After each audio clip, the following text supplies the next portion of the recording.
So after discussing the induced EMF, we'll discuss self-inductance. So in last lecture we have seen that E is equal to L di by dt.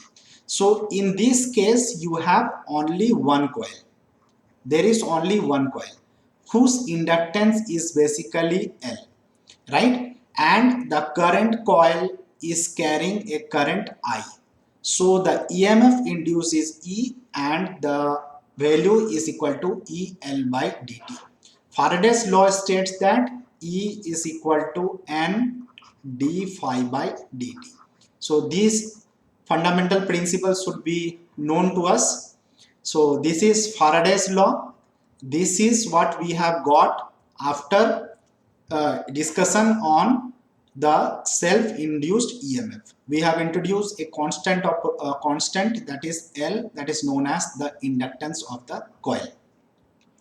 So the property of a coil due to which it opposes the change of the current flowing through itself is called self-inductance or inductance of the coil.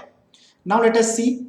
So this is your coil which is having an inductance L and a current is moving through the coil, and due to the change of the current an EMF is produced equal to L di by dt.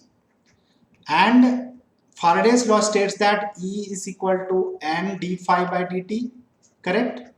So in accordance with Lenz's law, the cause should be opposed so that flux is not produced. So if the flux is increasing, the cause has to decrease for which the flux is produced, or vice versa. Then in this case, if you increase the current, obviously the inductance has to decrease because the current is the cause for which this inductance is produced. And this inductance is basically the property of the coil, which is a constant. So the property of a coil due to which it opposes, this is in accordance with the Lenz's law. So opposes the change of the current flowing through itself. So when a current I is flows, then this inductance will oppose the current I. So this property of the coil is known as self-inductance or inductance of the coil. Now the property, that is the inductance, is attained by a coil due to self-induced EMF produced by the coil itself by the changing current flowing through it. Now the inductance, which is the property of the coil, is due to self-induced EMF because we have only one coil and through which the current is flowing. There is no two coils, so it is self-induced EMF. Okay. Now if the current in the coil is increased by the change in the circuit connections, then the self-induced EMF is produced in the coil in such a direction so as to oppose the rise of the current. So please interrelate this thing with in accordance with Lenz's law only. So if you understood Lenz's law, then you can easily understand the direction of the induced EMF due to the self-induced EMF. So if the current in the coil is increasing, then obviously the self-induced EMF will produce in the coil will be in such a direction so as to oppose the rise in current, because only when the current will increase, so the flux will increase, and Lenz's law will state that the oppose the cause. So cause is the current. Then the direction of the self-induced EMF is opposite to that of the applied voltage. So because this is your coil which is having a constant of proportionality L, and when you are connecting with a source of EMF, that is the voltage, due to which the current is flowing in the coil and EMF is produced in this coil E. Now the EMF is equal to L di by dt, and the cause is the voltage. The voltage is responsible for production of the current. So the induced EMF will oppose the cause for which it is produced, that is the voltage.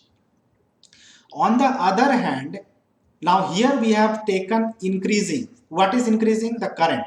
So on the other hand, if the current in the coil is decreasing, the self-induced EMF is produced in the coil in such a direction so as to oppose the fall of the current. So here the current is decreasing, here the current is increasing. So the oppose, so here it was opposite to the applied voltage. So here you will get same direction as that of the applied voltage. So it will not oppose the applied voltage, but it will be in the same direction of the applied voltage. So both case in accordance with the Lenz's law, you can easily find out the direction of the induced EMF. So in fact, the self-inductance does not prevent the change of the current, but it decays the change of the current flowing through the coil. So the inductance or the self-inductance of the coil is basically that property of the coil which is not preventing the change of the current, but it is decaying or delaying the change of the current flowing through a coil. So it will delay the cause, that is the voltage. Now it may be noted that the property of the coil only opposes the changing current, that is the alternating current. So if you have an inductance and here you connected a DC source, so that is not valid, right? You should be connecting the alternating current so that this property of inductance comes. So inductance will only oppose to the alternating current, not the DC current. Now, if it does not affect the steady or the direct current when flows through it. So if you have the inductor and you have connected a DC supply here, then there is no role of this inductor. The inductor does not affect the current. In other words, the self-inductance of the coil by virtue of its geometrical and magnetic properties will exhibit its presence to AC but will not exhibit its presence to DC. So for a DC case, you will feel that there is no inductance at all. So if you have tried to write the equation, then we have seen that the induced EMF E is equal to L di by dt. So here your L is basically E by di by dt, right? From here you can take out what is the value of L. Now you can just substitute this EMF N d phi by dt, which is the induced EMF, is equal to L di by dt, and from that you will get L is equal to N phi by I, because your di by dt, if you see what is di by dt, if you see, then you will get in terms of the inductance from here and substitute, you will get L is equal to N into phi by I. So N is the number of turns of the coil, phi is the flux linkage, and I is the current carrying the coil. So I is the current that is being flown in the coil. Now we already know that the flux is basically MMF by reluctance of the coil, and MMF is equal to N into I, and reluctance of the coil is L by A mu. So this we have seen in the last discussions. So here if you substitute that values, so you will get an inductance value is equal to N square by L A mu naught mu R. So this value is basically the total permeability mu. So you will get, basically you remember this, inductance is equal to N phi by current I, or is equal to N square by L by A mu. So this is known as the self-inductance of the coil. Now we will discuss the mutual inductance. So again, mutual inductance will have two coil number 1 and coil number 2. So there will be two coil, and both coil will be linking with the same magnetic circuit. Coil number 1 will be given a voltage supply, okay, and coil number 2 will have an galvanometer connected, or you will have an try to get the voltage, okay. So property of one coil due to which oppose the change of the current in the other. So here whatever the current is flowing, that is I1 in coil number 1 having a turn N1, due to which there will be a voltage produced V2 in the second coil. So this is the second coil, this is the first coil. So this property, you have seen that the induced EMF is equal to M di1 by dt. So here, if you are producing 2, then you will be having current 1. If you oppose the cause, then E1 will be equal to M di2 by dt. So here, if it is 1 in the coil 1, then current you are taking in the second coil. Okay, so the property mutual inductance is attained by a coil due to mutually induced EMF. So what you are here in this case, two coils which is linking with a core. So we are representing the core with the two lines. Okay, and this is coil having N1 number of turns, and here your coil having N2 number of turns. Okay, so both the coil N1 and N2 are linked with the same magnetic core. Then the coil where current in the neighboring coil is changing. So in the neighboring coil you will see that there is a change in the current. So here you will be having a voltage V2 generated when you have connected a voltage V1, that is the source, and a current I1 is flowing. Now again, if you complete the circuit and connect a load here, if you connect a load, then you will see that a current I2 is flowing in this circuit. So this current I2 has produced because of the voltage V1 which is there. So this is the source. This is the source which is linked with N1, and this is the output or the response which is produced when your circuit is complete, that is the load is connected. So in this case, you see the mutual inductance is equal to EM di1 by dt, because you know that EMF is equal to M d1 by dt. Then again, in the similar manner, you try to write an equation N2 phi 12 by I1. Phi 12 means the flux that is linking the two coil.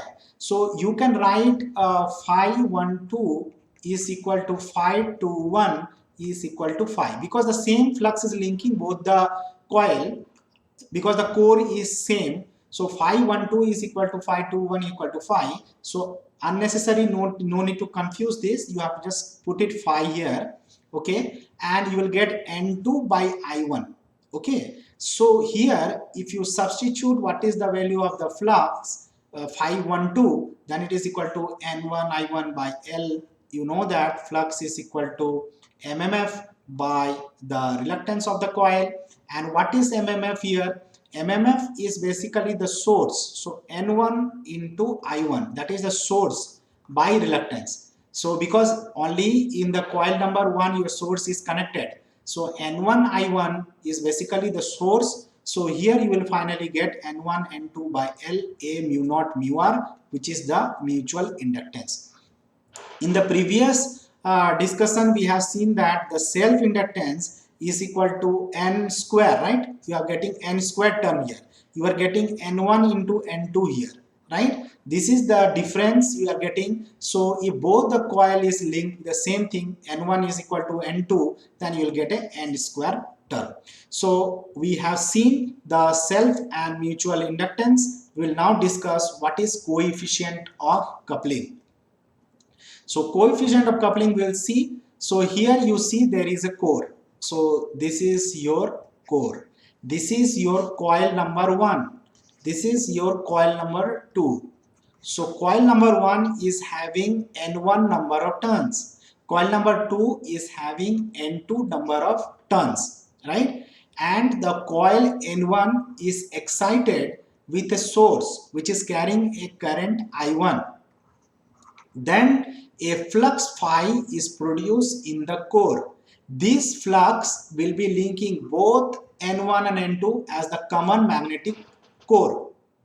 Then the flux which is linking will result in the production of the EMF in coil 2, E2, right? And if the circuit is connected with a load here, if a circuit is connected with a load, then you will see there is the production of the current I2, right? So this is the principle of transformer. This is the principle of transformer, which is a mutual induction principle. and you can understand the concept of mutual inductance by producing, even you are not connecting this load, there will be no current here I2, but the EMF will be there.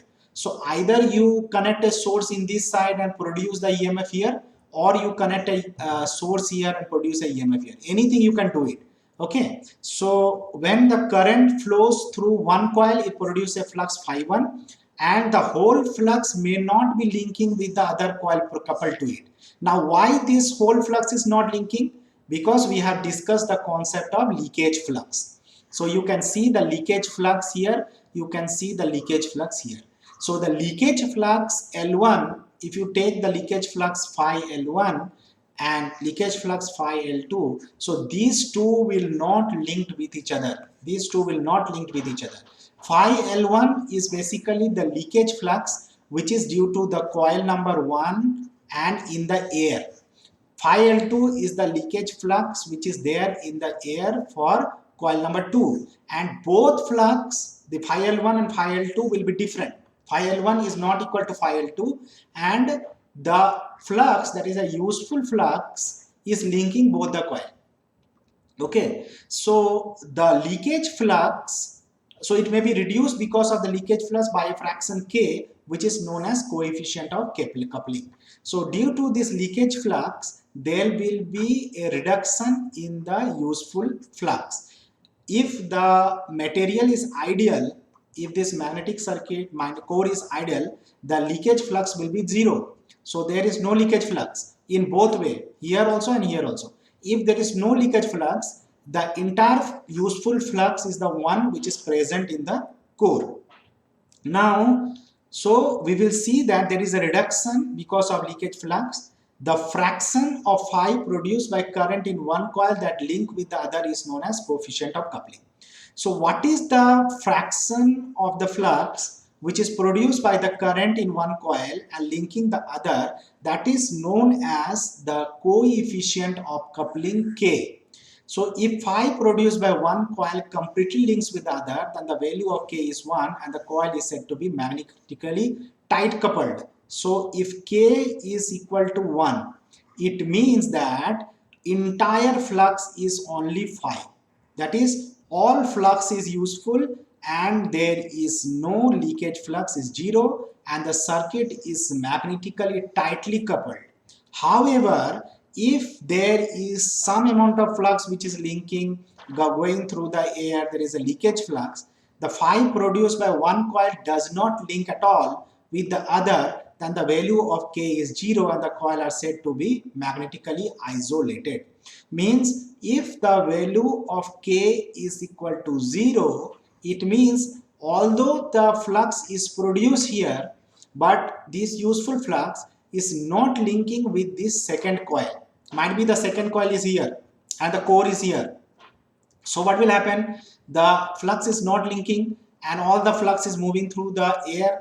Then in that case, it is known as magnetically isolated. Okay, the value of K will be 0. So you understood the coefficient of coupling is denoted by K and the minimum value of K is 0 and the maximum value of K has to be 1. Right? 1 indicates tightly coupled and 0 indicates isolated case. Okay, so if you try to understand the equation, so final equation you will get that coefficient of coupling is equal to m under root L1 L2, or we can say that m is equal to k L1 under root L1 L2. So for that, let us see the derivation where from we have got this final solution. So the inductance L1 we can write as N1 phi 1 by I1, because you have one coil which is having N1 number of turns, the current carrying is I1, and you have a magnetic circuit here which is linking the other coil. So phi 1 is the flux produced. Then the self-inductance L1, you know the value is N phi by I. So just you put a subscript 1 here. So L1 is equal to N1 phi 1 I1. Similarly, if you see L2 is N2 phi 2 I2. Right? Now, if it is tightly coupled, then phi 1 will be equal to phi 2 if it is tightly coupled, but it is not so because of the leakage flux. So we should not take phi 1 is equal to phi 2 because some amount of flux will be linking through the air and loss will be there. Now let us see the mutual inductance. So mutual inductance will be N2 phi 12 I1. Phi 12 means what is the flux linking the two coil, phi 12.